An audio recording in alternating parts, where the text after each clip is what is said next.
Desde el menú Opciones podemos ir a la opción Cálculo del vaso de expansión para ACS. Hacemos simplemente clic sobre su recuadro.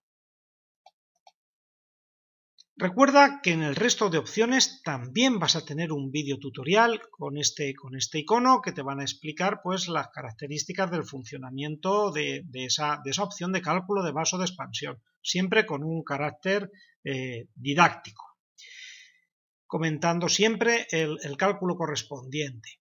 Vamos a ver, ¿qué tenemos aquí?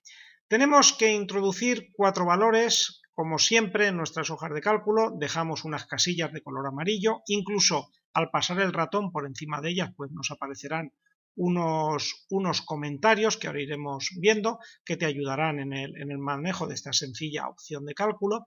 Entonces tenemos que introducir estos 4 datos y en base a estos datos vamos obteniendo unos resultados en las casillas de color rojo.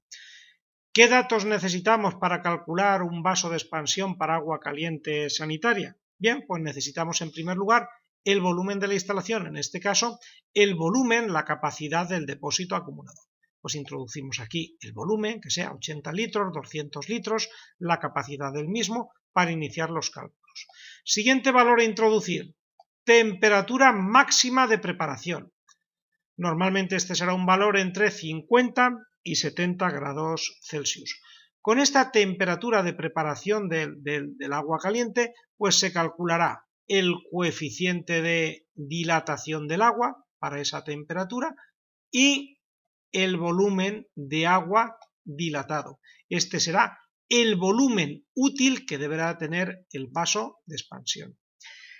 En segundo lugar, pues deberemos de introducir las presiones, presión máxima en el acumulador, presión mínima en el acumulador. Presión máxima en el acumulador será la presión de disparo de las válvulas de seguridad. En caso de tener alguna duda, pues siempre poner algo menos de la presión de disparo de accionamiento de las válvulas de seguridad. Pues este será un valor normalmente que estará en torno a los 6 o 8 bares, dependiendo del acumulador y su calidad. Y presión de entrada de agua fría, pues la presión de red a la que le entra el agua al acumulador, la presión mínima que va a tener el sistema.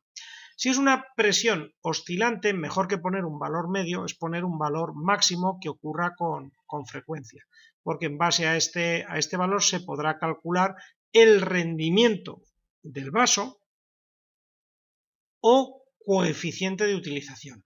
Entonces, estas dos presiones, referenciándose a presiones absolutas en los cálculos según las expresiones de cálculo de la norma UNE 100-155 capítulo 9, pues se obtiene un rendimiento del vaso.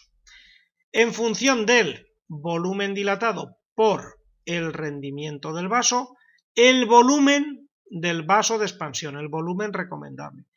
No hay ningún problema en sobredimensionar. Siempre elegiremos no el más cercano, no elegiríamos en este caso un vaso de 4 litros, sino que nos iríamos un vaso de expansión, pues si es a 4 litros y medio, 5 litros, 6, el inmediato superior. En este caso no hay problema en sobredimensionar.